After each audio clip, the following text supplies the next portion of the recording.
এখানে ওয়ান ক্যামেরায় বলছি, মমতা ব্যানার্জি যদি নিজে এখানে আসে আমাদের এই প্রতিবাদ সভা রুখতে পারবে না। This is our challenge. মায়ের সন্তান যারা গণহত্যা নয়, পুলিশের দ্বারা যারা গণপিটুনিভাবে মরছে, এদেরকে যাতে আর মরতে না হয়।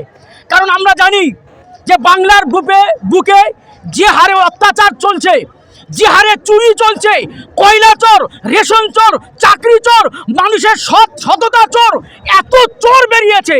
এই চোরকে যদি রুখা না যায়, আগামী দিনে এই বাংলা শেষ হয়ে যাবে। আজকে সেই যারা চুরি করছে, যারা ডাকাতি করছে, যারা মাসুম বাচ্চার মিড ডে মিলের চাল চুরি করছে, তাদের হয়ে যারা প্রতিবাদ করছে, তাদেরকে হত্যা করা হচ্ছে। কিভাবে? মানুষকে দিয়ে নয়। এই মুখ্যমন্ত্রী আজকেকার যিনি আমাদের বাংলার যিনি পুলিশ মন্ত্রী, তানার চালে, এটা আমরা 100% শিওর এটা মমতা ব্যানার্জির চালে হচ্ছে। যারা আজকে মমতা ব্যানার্জির এই কূট কৌশল ধরে ফেলছে, তাদেরকে গণহত্যা বা নয়, তাদেরকে পুলিশ হেফাজতে নিয়ে নানানভাবে তাদেরকে হত্যা করা হচ্ছে। আজকে কিন্তু আমাদের প্রতিবাদ সেই গণহত্যা যাতে বন্ধ হয়।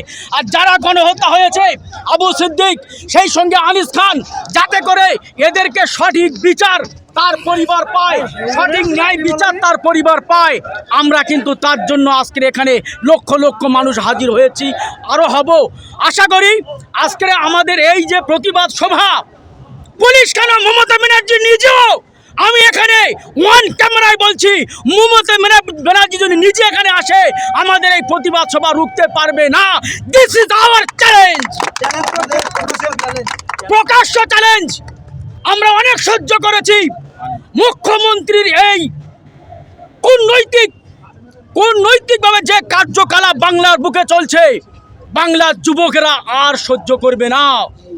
এর প্রতিবাদ ওয়ান জায়গায়, ওয়ান ক্যামেরায়, ওয়ান রোডে আমরা দেখিয়ে ছাড়বো।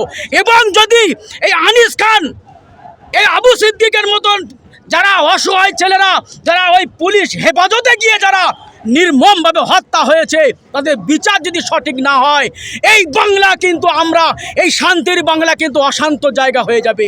আইএসএফ কিন্তু শান্তির জায়গাকে অশান্তি করতে চায় না।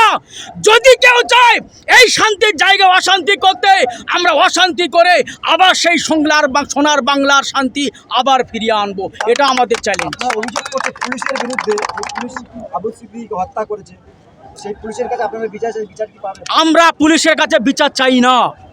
পুলিশকে যিনি কন্ট্রোল করছেন, আমরা সেই পুলিশ মন্ত্রী মমতা ব্যানার্জির কাছে এর জবাব চাই। জবাব তাকে দিতে হবে। পুলিশ তো এখন হাতে চুরি পরে আছে, মমতা ব্যানার্জির দেওয়া চুরি, কিন্তু জনগণ কিন্তু ওই চুরি পরে নেই। এর বিচার পুলিশদেরকে নয়, মমতা ব্যানার্জি খোদ মমতা ব্যানার্জিকে দিতে হবে।